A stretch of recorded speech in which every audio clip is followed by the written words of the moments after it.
তরুণরা রাজনৈতিক দল করলে স্বাগত জানাবে বিএনপি, প্রশাসন কিংবা রাষ্ট্রের সহায়তা নিলে ক্ষুব্ধ হবে জনগণ। গণতান্ত্রিক রাজনৈতিক অধিকার বঞ্চিত এইসব তরুণদের কেউ যদি জনগণের অধিকার প্রতিষ্ঠায় নতুন রাজনৈতিক দল গঠন করে, অবশ্যই বিএনপি সে উদ্যোগকে স্বাগত জানায়। ৫৪ বছরে মানুষ নির্যাতনকারীদের কালো তালিকা প্রকাশের দাবি জামায়াতের, নির্বাচনের আগে ফ্যাসিস্টের বিচারের তাগিদ। দিল্লির প্রেসক্রিপশনে কেউ কথা বললে বিরোধ হবেই, মন্তব্য উপদেষ্টা মাহফুজ আলমের, নির্বাচন করতে পারবে না আওয়ামী লীগ। এ যেন আরেক আয়নাবাজি, দ্বিতীয় মামলায় বেরিয়ে এলো থলের বিড়াল, চাঁপাইনবাবগঞ্জে টাকার লোভে বদলি, জেল খাটছে যুবক। ইটভাটার পাশের জমি দখলে হত্যা, আগুন, সাতক্ষীরার মোস্তাকের বিরুদ্ধে হত্যা মামলা নিয়ে মুখ কুলো পেটাচ্ছে পুলিশ ও বিচার দাবি। কথা রাখলো হামাস, জিম্মি দশা থেকে ছাড় পেলেন 4 সেনা, ইসরায়েলি কারাগার থেকে মুক্ত 200 ফিলিস্তিনি।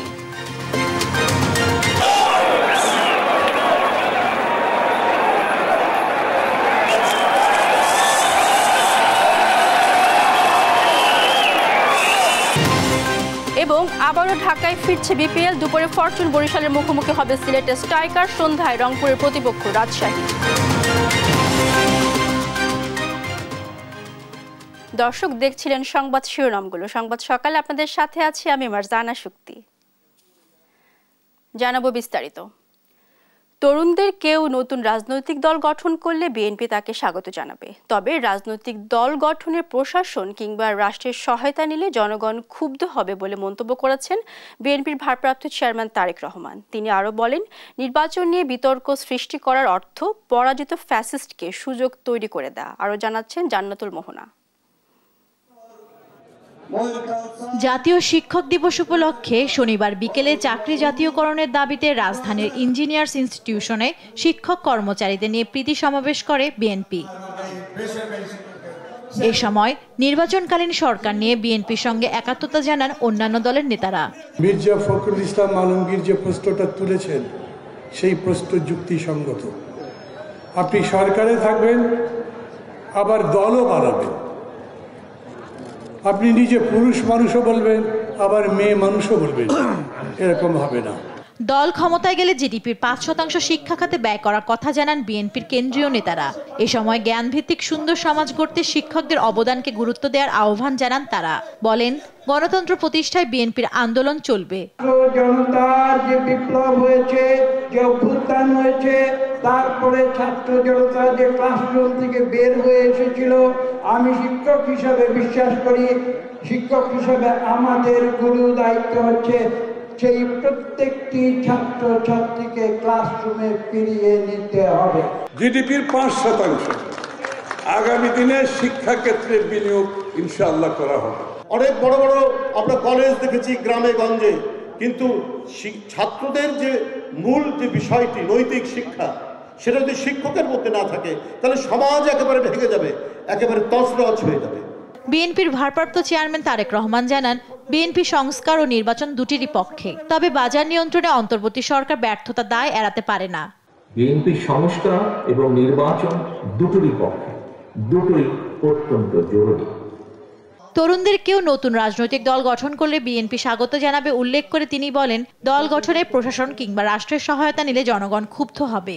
নির্বাচন নিয়ে বিতর্ক সৃষ্টি পরাজিত ফ্যাসিস্টকে সহায়তা করার শামিল বলে মন্তব্য করেন তিনি। গণতান্ত্রিক রাজনৈতিক অধিকার বঞ্চিত এইসব তরুণদের কেউ যদি জনগণের অধিকার প্রতিষ্ঠায় নতুন রাজনৈতিক দল গঠন করে, অবশ্যই বিএনপি সে উদ্যোগকে স্বাগত জানায়।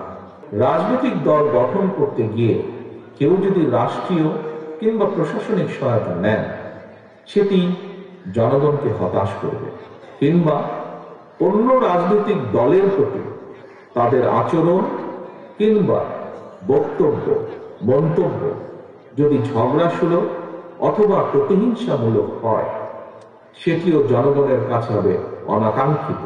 নির্বাচন অনুষ্ঠান নিয়ে বিতর্ক সৃষ্টি করার অর্থ নিজেদের অজান্তে পরাজিত পলাতক ফ্যাসিস্টদের অবস্থানকে শক্তিশালী করা। সর্বোপরি উদার গণতান্ত্রিক বৈষম্যহীন মানবিক বাংলাদেশ গড়ে তোলাই বিএনপির লক্ষ্য বলেও জানান তারেক রহমান। আপনাদের কোনো কার্যক্রম নিয়ে জান্নাতুল মোহনা, দেশ টিভি, ঢাকা। সুষ্ঠু নির্বাচন করে ক্ষমতা হস্তান্তরের জন্য অন্তর্বর্তী সরকারকে সমর্থন করেছে বিএনপি। এমন মন্তব্য করে দলটির স্থায়ী কমিটির সদস্য আমির খসরু মাহমুদ বলেছেন, এর বাইরে অন্য উদ্দেশ্য থাকলে তা ভালো হবে না। আর জাতীয় ঐক্য রক্ষায় দ্রুত নির্বাচনের কোনো বিকল্প নেই বলে জানান স্থায়ী কমিটির আরেক সদস্য সেলিমা রহমান। আলিমুজ্জামান সাফওয়ানের রিপোর্টে বিস্তারিত। শনিবার সকালে বিএনপির প্রতিষ্ঠাতা জিয়াউর রহমানের 89তম জন্মবার্ষিকী উপলক্ষে আলোচনা সভা আয়োজন করে জিয়া পরিষদ। নেতারা বলেন, বর্তমানে যেসব সংস্কারের কথা বলা হচ্ছে তা বিএনপির হাত ধরেই শুরু হয়েছিল। অন্তর্বর্তী সরকারকে সমর্থনের প্রেক্ষাপটও তুলে ধরেন তারা। বিএনপি হচ্ছে সবকিছুর অগ্রগতি, সংস্কার নিয়ে আজকে তোলপাড় সারা দেশ। এই সংস্কার 2 বছর আগে তারেক রহমান সাহেবের নেতৃত্বে আমরা জাতির সামনে উত্থাপন করেছি। এই সরকারের মাধ্যমেই পরবর্তী নির্বাচিত সরকার শান্তিপূর্ণভাবে ক্ষমতা হস্তান্তর করতে হবে। আর যদি কোনো উদ্দেশ্য হাসিলের জন্য বাংলাদেশের জনগণের মালিকানার নির্বাচনের মাধ্যমে ক্ষমতা হস্তান্তর বিষয়ে যদি অন্য কোনো পরিকল্পনা থাকে গণতন্ত্রের বাইরে, সেটা বোধহয় ভালো হবে। এদিকে জাতীয় প্রেস ক্লাবে গণতন্ত্র ও মানবাধিকার প্রতিষ্ঠায় সংসদ নির্বাচনের ভূমিকা নিয়ে আলোচনায় অংশ নেন বিএনপির স্থায়ী কমিটির আরেক সদস্য সেলিমা রহমান। বলেন, জাতীয় ঐক্য রক্ষায় নির্বাচনের বিকল্প নেই। জাতীয় ঐক্য রাখতে হলে আজকে নির্বাচন দরকার, তা নইলে নানা রকম বিভ্রান্তি সৃষ্টি হচ্ছে, নানা রকম সমস্যা হচ্ছে। এতে করে উপদেষ্টাতে তো রাগ হওয়ার কিছু নাই, কথা বলার কিছু নাই। সরকারের সমালোচনা অবশ্যই করতে পারি আমরা। আমাদের যেটা পছন্দ হচ্ছে না, আমরা যেটা মনে করছি, আমরা ভয় পাচ্ছি, আমাদের জাতীয় ঐক্যটা যেন বজায় থাকে। এ সময় দ্রুত নির্বাচনে রোডম্যাপ ঘোষণার দাবি জানান দলের চেয়ারপারসনের উপদেষ্টা আব্দুস সালাম। আপনি ভয় পান কেন? আপনার ভয় পাওয়ার তো কোনো কারণই নাই। এই কারণে বলবো, বরঞ্চ দেশ নিয়ে যারা ষড়যন্ত্র করছে, স্বাধীনতা নিয়ে যারা ষড়যন্ত্র করছে, সেই ষড়যন্ত্রের মোকাবেলা করতে হলে নির্বাচন দরকার। নির্বাচনের নিয়ে একটা ম্যান্ডেট নিয়ে একটা সরকার দরকার। আলিমুজ্জামান সাফওয়ান, দেশ টিভি, ঢাকা। 54 বছরে যাদের হাতে মানুষ নির্যাতিত হয়েছে তাদের নামের কালো তালিকা প্রকাশ করতে অন্তর্বর্তী সরকারের প্রতি আহ্বান জানিয়েছেন জামায়াত আমির ডক্টর শফিকুর রহমান। আর দলের সেক্রেটারি জেনারেল মিয়া গোলাম পরওয়ার বলেছেন, নির্বাচনের আগে মানবতা বিরোধী ফ্যাসিস্টদের বিচার করতে হবে, তারপর হবে সংস্কার। সহকর্মীদের তথ্য ছবিতে আপন উপর রিপোর্টে বিস্তারিত। শনিবার ভোলায় কর্মী সম্মেলন করে জামায়াতে ইসলামী। প্রধান অতিথি ছিলেন দলের সেক্রেটারি জেনারেল অধ্যাপক মিয়া গোলাম পরওয়ার। বলেন, নির্বাচনের আগেই মানবতা বিরোধী ফ্যাসিস্টদের বিচার করতে হবে, তারপর সংস্কার এবং নির্বাচন দ্রুত সম্পন্ন করুন। যৌক্তিক সময় যেটুকু লাগবে জামায়াতে ইসলামী সে সময় দেবে, তবে এই নির্বাচনের আগে মানবতা বিরোধী অপরাধীদের বিচার কাজ করতে হবে, জনগণ এটা দেখতে চায়। এদিন দিনাজপুরে কর্মী সম্মেলনে প্রধান অতিথির বক্তব্য রাখেন জামায়াত আমির ডক্টর শফিকুর রহমান। গুলি করে পঙ্গু বানায় ফেলতে পারে, মামলা দিয়ে জেলে নিতে পারে, তারপরেও শুধু আল্লাহকে পরোয়া করে, এগুলাকে আমরা পরোয়া করি নাই। এ সময় তিনি 54 বছরে যাদের হাতে মানুষ নির্যাতিত হয়েছে তাদের নামের কালো তালিকা প্রকাশ করতে অন্তর্বর্তী সরকারের প্রতি আহ্বান জানান। গত 54 বছরে বাংলাদেশে বিভিন্ন ধর্মের মানুষ যাদের হাতে নির্যাতিত হয়েছে, যাদের উপর জুলুম করা হয়েছে, সেটা খুন, দর্শন, লুট, দখল যাই হোক, চাঁদাবাজি হোক, এদের নামের কালো তালিকা প্রকাশ করে দেন। কোনো জায়গায় কোনো কিছু ঘটলেই সাথে সাথে জামাতে ইসলামীকে দোষ দেয়, এটা এদের বদ হাসলত। এরা জাগরণেও জামাতকে ভয় পায়, এরা গুমের মধ্যেও জামাতকে ভয় পায়। এই ভয়ের জায়গা থেকে তারা ঘায়েল করতে চায় আমাদেরকে, নিজেরা অপকর্ম করে তার দায় আমাদের উপরে চাপায়। এ সময় গেল 15 বছরে আওয়ামী লীগের নির্যাতন, লুটপাট ও অপশাসনের কথাও তুলে ধরেন জামায়াত আমির। আপন অপু, নিউজ ডেস্ক, দেশ টিভি। 4 দিনের সরকারি সফর শেষে সুইজারল্যান্ড থেকে দেশে ফিরলেন অন্তর্বর্তী সরকারের প্রধান উপদেষ্টা অধ্যাপক ডক্টর মোহাম্মদ ইউনূস। শনিবার বিকেলে 5টার দিকে হযরত শাহজালাল আন্তর্জাতিক বিমানবন্দরে পৌঁছান তিনি।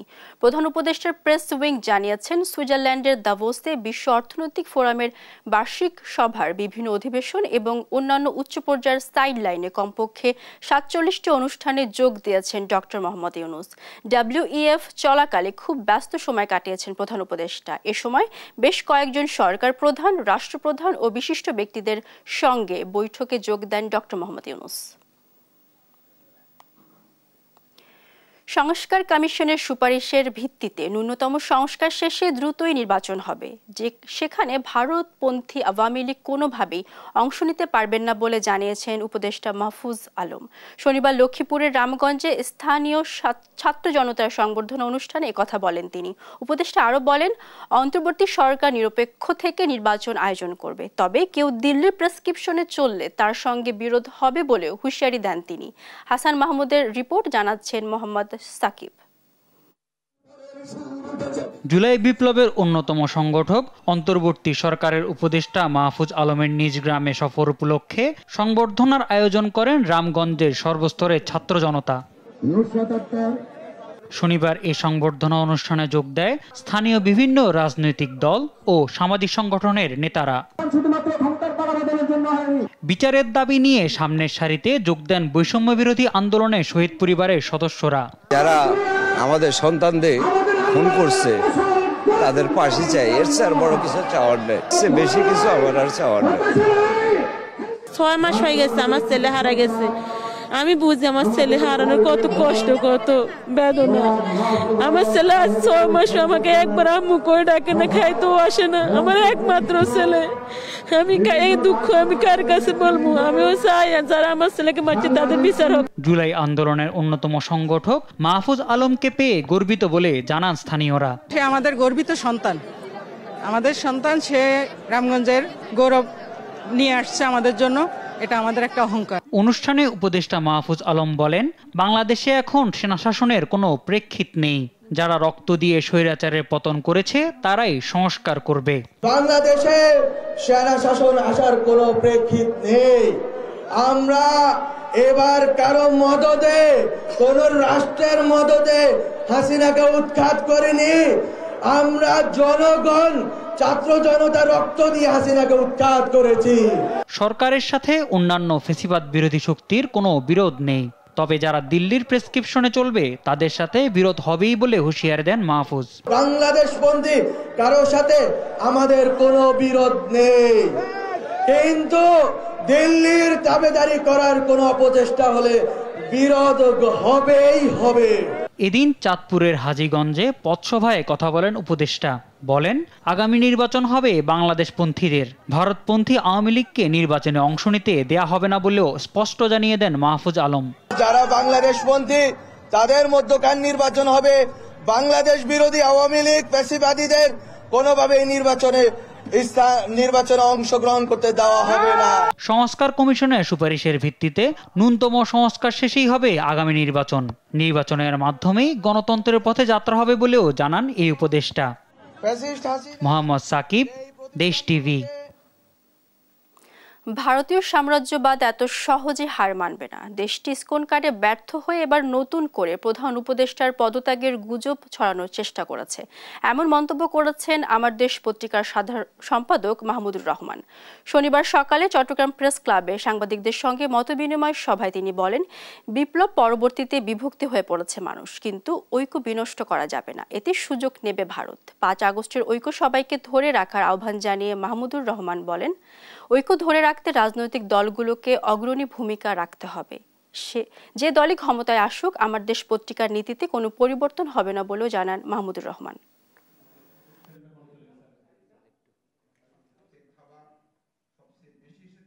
গত 2 দিন ধরে তারা লেটেস্ট একটা কার্ড খেলার চেষ্টা করছে, প্রফেসর ইউনূসের পদত্যাগ কার্ড, এবং বিভিন্ন ইয়াং উপদেষ্টাদের কথা বলা হয়েছে তারা দেশ ছেড়ে পালিয়ে গেছে। পতিত ফ্যাসিবাদের যারা ক্যাডার ছিল তারা মিছিল করবারও চেষ্টা করেছে, 2-1 জায়গায় তাদের গ্রেফতারও করা হয়েছে। এগুলো কিন্তু সবই এই পাশের দেশের এক একটা করে কার্ড। আমরা যদি 5ই আগস্টের ঐক্য ধরে রাখতে পারতাম, আপনাদেরকে আমি নিশ্চিতভাবে বলতে পারি ভারত এতদিনে সারেন্ডার করত। বাংলা একাডেমি সাহিত্য পুরস্কার 2024-এর পূর্ব ঘোষিত তালিকা স্থগিত করা হয়েছে। শনিবার বাংলা একাডেমির মহাপরিচালক অধ্যাপক মোহাম্মদ আজমের সই করা এক নোটিশে এ তথ্য জানানো হয়।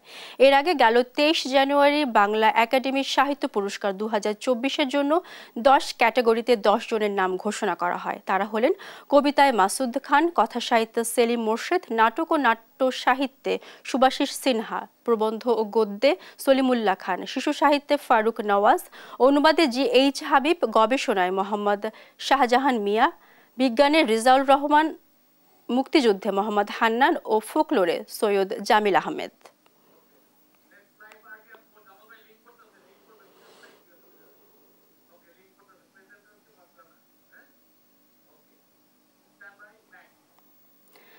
পাঁচ দিনেও লালমনিরহাটে সূর্যের দেখা মেলেনি। বিস্তারিত জানাতে সরাসরি যুক্ত হচ্ছেন সহকর্মী জামাল বাদশাহ। বাদশাহ, জনজীবনে শীতের প্রভাব কেমন দেখছেন আমাদের জানাবেন।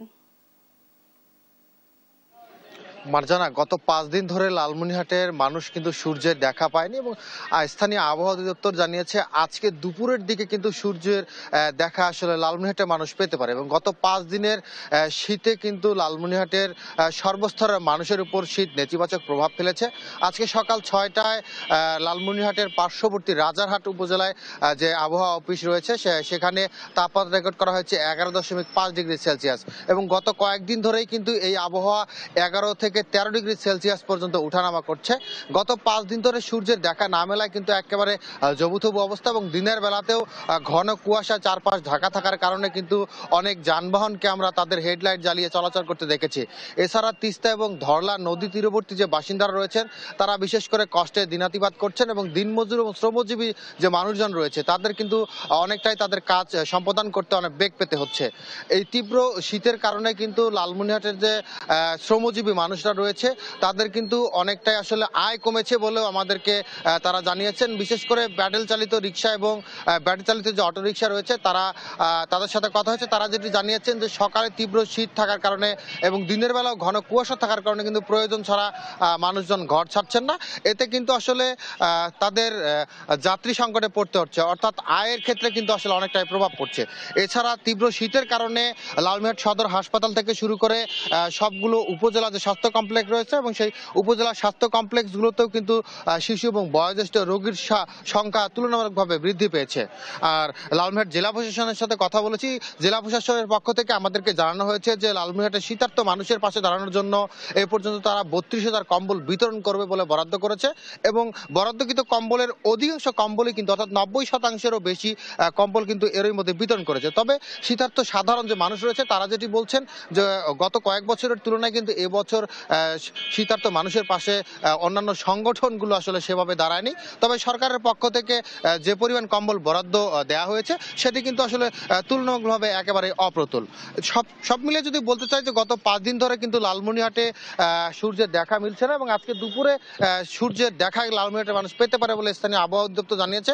তবে গত 5 দিনের এই তীব্র শীতের কারণে কিন্তু লালমনিরহাটে একেবারে জবুথবু অবস্থা বলা যায়। এই ছিল লালমনিরহাট থেকে শীতের সর্বশেষ খবর। মারজানা। বাদশাহ, আপনাকে ধন্যবাদ। দর্শক, লালমনিরহাট থেকে শীত পরিস্থিতি নিয়ে জানাচ্ছেন আমাদের সহকর্মী জামাল বাদশাহ। চাঁপাইনবাবগঞ্জ আদালতে কারাদণ্ড হয়েছে সেতাউর নামের এক প্রতারকের, কিন্তু সেতাউর সেজে সাজা খাটছেন মিঠুন নামে এক যুবক। সেতাউর সাবেক ইউপি সদস্যকে কিছু টাকা দিয়ে মিঠুনকে তার পরিবর্তে কারাগারে পাঠান। মিঠুন এখন রাজশাহী কারাগারে বন্দী। তার বাবা মা তাকে ছাড়াতে চেষ্টা করছেন। মানবাধিকার কর্মীরা বলেছেন এটি মানবাধিকারের চরম লঙ্ঘন। সহকর্মী তারেক রহমানের তথ্যচিত্রে মোহাম্মদ আলাউদ্দিনের রিপোর্টে বিস্তারিত।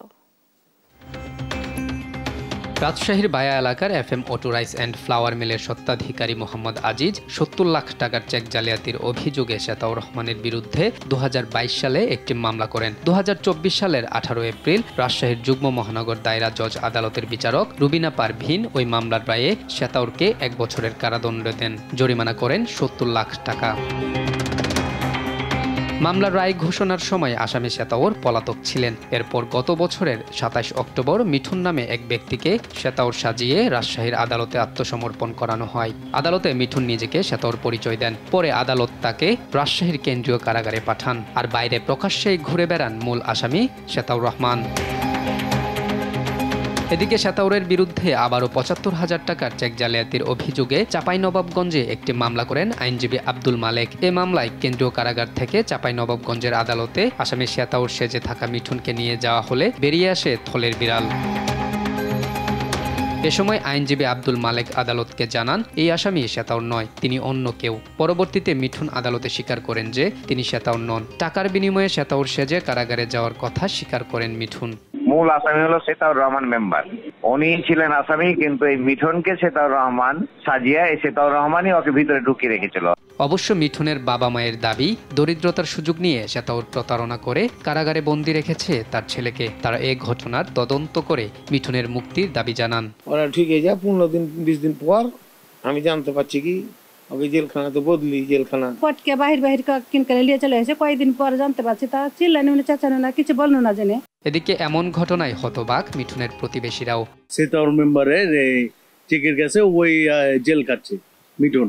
এ বিষয়ে মানবাধিকার কর্মী অ্যাডভোকেট মোয়াজ্জেম হোসেন আলী জানান, অন্যের হয়ে জেল খাটানো মানবাধিকারের চরম লঙ্ঘন। এটি আইন ও মানবাধিকারের চরম লঙ্ঘন বলে আমি মনে করি। যে সকল ব্যক্তি দায়ী এবং এই ক্ষেত্রে যারা অশোভন কার্যক্রম করেছে এবং আইনকে উপেক্ষা করেছে, নীতিকে লঙ্ঘন করেছে, তাদের আইনের আওতায় এনে এই দৃষ্টান্তমূলক শাস্তি হওয়া প্রয়োজন বলে মনে করি।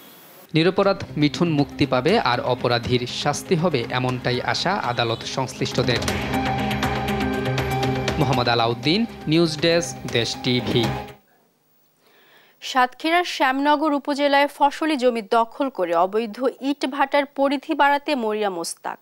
কৃষকদের উপর দিনের পর দিন চালিয়ে যাচ্ছেন অত্যাচার। গেল ৯ জানুয়ারি তার পেতে রাখা বৈদ্যুতিক তারে জড়িয়ে প্রাণ হারাতে হয় এক কৃষককে। মাস পেরোলেও নেই হত্যা মামলার কোনো অগ্রগতি। সহকর্মী শরীফুল্লাহ কায়সার সুমনের রিপোর্ট, জানাচ্ছেন নুসরাত শোভা। এ জগতে হায় সেই বেশি চায় আছে যার ভুরি ভুরি, রাজার হস্ত করে সমস্ত কাঙালের ধন চুরি। সাতক্ষীরার শ্যামনগর উপজেলার ইসাপুর গ্রামের মোস্তাকি যেন রবীন্দ্রনাথের ২ বিঘা জমি কবিতার সেই লোভী রাজা। ইটভাটার মালিক মোস্তাক, অভাব নেই ধন সম্পদের, তবু ইটভাটার পাশের জমিগুলোর দিকে তার শকুনের দৃষ্টি। ভাটার পাশে থাকা একটি দোকানে আগুন লাগিয়ে দখলে নেন দোকানের জায়গা। শুধু তাই নয়, পালিত লাঠিয়াল বাহিনী নিয়ে উত্ত্যক্ত করেন আশেপাশের মানুষদেরও। উদ্দেশ্য জমি দখল। মোস্তাকের লালসার শিকার হন স্থানীয় মনসুর কাগুজি। বেশ কিছুদিন ধরেই তাকে জমি ছেড়ে দিতে হুমকি দিয়ে আসছিল মোস্তাকের লোকজন। রাজি না হয় জমিতে ফেলে রাখা হয় বিদ্যুতের খোলা তার। পরে মাঠে কাজ করতে গিয়ে বিদ্যুতায়িত হয়ে গেল ৯ জানুয়ারি মৃত্যু হয় কৃষক মনসুরের। আমার আব্বার ওই জমিটা ৩ একর ফসল নেয় আমার আব্বা। এখন এই জমিটা ওরা নিতে চাচ্ছে। আমার আব্বার মারবে বলে তাই ওরা তো এইভাবে পরিকল্পিতভাবে রেখেছে। রেখে মারার পরে আমার আব্বা তো ওইখানে যাবে কি করে, ওইখানে তো আমার আব্বার ওটাই নিয়ে গেছে। আর আব্বা তো ওরা সরানোর ব্যবস্থা করেছে, কেউ দেখে ফেলেছে, এই জন্য আমার আব্বার সরাতে পারিনি ওরা। শুধু মনসুর নয়, এমন অসংখ্য কৃষক প্রাণ ভয়ে দিন কাটাচ্ছেন ইসাপুরে। মোস্তাকের ইটভাটার পাশে নিজেদের জমি থাকাই যেন কাল হয়েছে তাদের। এই মোস্তাক হাজি আমাদের এই জমির পাশে এসে ভাটা করে আমাদের প্রচুর পরিমাণে নির্যাতন চালাচ্ছে। আমাদের খন্দপাতি হতে দেয় না। আমাদের 2 বিঘে মাত্র জমি, সেইখানে ঘের করেছি বলে সে আমাদের উপরে মামলা দিচ্ছে। আমরা এই 4-5 বছর মামলা চালাচ্ছি। আমার দোকান থাকে এখানে, কাঠের দোকান, সেই দোকানটা পড়িয়ে দেয়, পড়িয়ে দিয়ে ও জমি দখল করে নেয় আমার জমিটা খাইটা। প্রতিবাদ করতে গেলে ও থানা পুলিশে অভিযোগের কথা জানালে পুলিশকে নিজের পকেটে রাখেন বলে হুমকিও দেন মোস্তাক। এ নিয়ে কথা বলতে গেলে দেশ টিভির ক্যামেরার সামনে মুখ খুলতে রাজি হয়নি পুলিশ। জেনে তারপর বলতো ওই যে সামনে করে ওইটা। মনসুর হত্যায় জড়িতদের বিচার ও কৃষি জমিতে ভাটা বন্ধের দাবি ইসাপুরের কৃষকদের। নিউজ ডেস্ক, দেশ টিভি। পিলখানা ট্রাজেডির ঘটনায় বিস্ফোরক মামলায় দীর্ঘ 16 বছর কারাভোগের পর মুক্ত হয়ে বাড়ি ফিরেছেন সাবেক বিডিআর সদস্য পটুয়াখালীর আব্দুল মতিন। তার ফেরায় আবেগঘন দৃশ্যের অবতারণা হয় বাড়িতে। ফিরেছেন টাঙ্গাইল গোপালপুরের বদরুল আলমও। তাকে দেখতে বাড়িতে ভিড় করেছেন স্বজনের প্রতিবেশীরা। সহকর্মীদের তথ্য ছবিতে আপন উপর রিপোর্টে বিস্তারিত। পটুয়াখালীর রাঙ্গাবালী উপজেলার তিল্লা গ্রামের চৌকিদার বাড়ির উঠোন। ভিড় জমেছে আত্মীয় স্বজন ও পাড়া প্রতিবেশীর। সবার উৎসুক দৃষ্টি আব্দুল মতিনের দিকে, কেউ কেউ আবার তাকে আবেগে জড়িয়ে ধরেন। আব্দুল মতিন পিলখানা ট্র্যাজেডির ঘটনায় বিস্ফোরক মামলায় 16 বছর কারাভোগের পর জামিনে মুক্ত হয়ে বাড়ি ফিরেছেন। তাকে নিয়েই এমন আবেগঘন পরিবেশের সৃষ্টি। কারাগারের অন্ধকার দিনের কথা মনে করে অশ্রুসজল মতিনের চোখ। মিথ্যা সাক্ষী দেওয়ার জন্য ডাকছিল, আমি মিথ্যা সাক্ষী দেই নাই, এই জন্য আমাকে জেলে পাঠাইছে। আমরা সরকারের কাছে আকুল আবেদন জানাতেছি যে যে আমার ভাইয়ের চাকরি যে পূর্ণ বহাল দিতে পারি, এটাই আমাদের কাম্য। 2019 সালের ডিসেম্বরে বিজিবিতে চাকরি হয় মতিনের ছোট ছেলে আসাদুজ্জামান সাগরের। অজ্ঞাত কারণে 6 মাসের মধ্যে তাকে চাকরি থেকে অব্যাহতি দেওয়া হয়। দুজনেরই চাকরি পুনর্বহালের দাবি।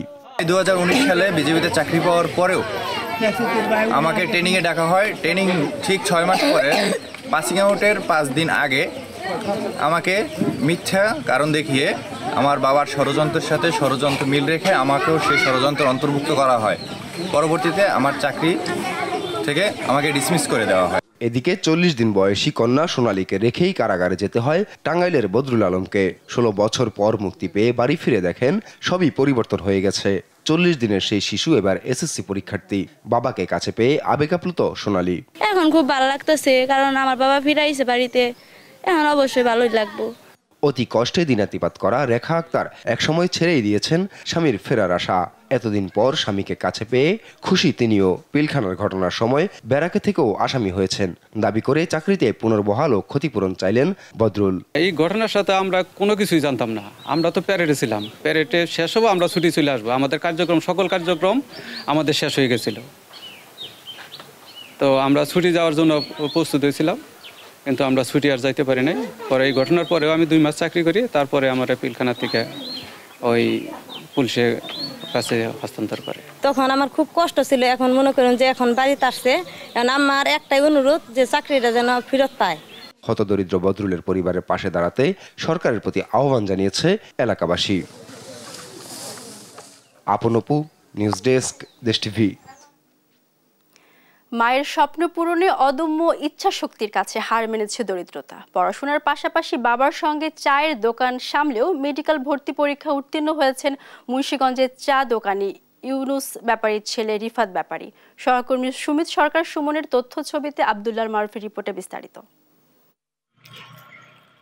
বাবা চা বিক্রেতা, টানাপোড়েনের সংসার। মায়ের স্বপ্ন ছেলে ডাক্তার হবে।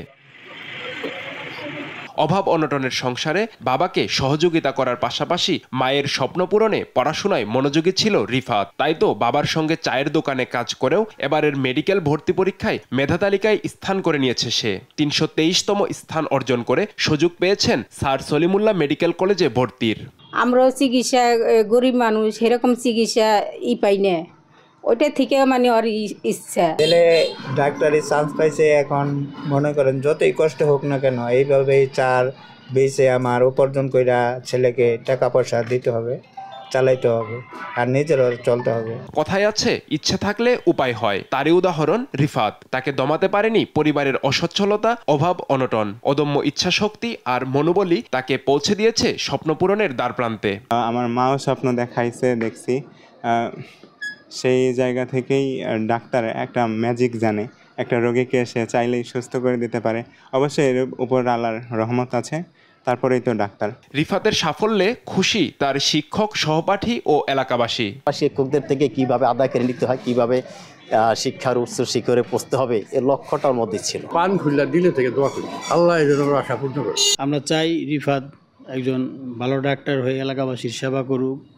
রিফাতের জন্য দোয়া ও শুভকামনা রইল। তবে উচ্চশিক্ষা অর্জনে মেডিকেলে ভর্তি অনিশ্চিত রিফাতের। চায়ের দোকানের আয়ে টানাপোড়েনের সংসার চালাতেই কষ্ট হয় তার বাবার। তবে রিফাতের পরিবারের পাশে থাকার আশ্বাস দিয়েছে উপজেলা প্রশাসন। আমরা উপজেলা প্রশাসন তাকে গিয়ে আমরা তাকে কিছু অনুদান দেওয়ার চেষ্টা করছি, এবং ভবিষ্যতেও তার যে কোনো প্রয়োজনে আমরা উপজেলা প্রশাসন তার পাশে থাকার চেষ্টা করব। উপজেলা প্রশাসনের আশ্বাস বাস্তবায়নের দিকে তাকিয়ে সিরাজদি খানের মজিদপুর গ্রামের রিফাত ব্যাপারীর পরিবার। নিউজ ডেস্ক, দেশ টিভি।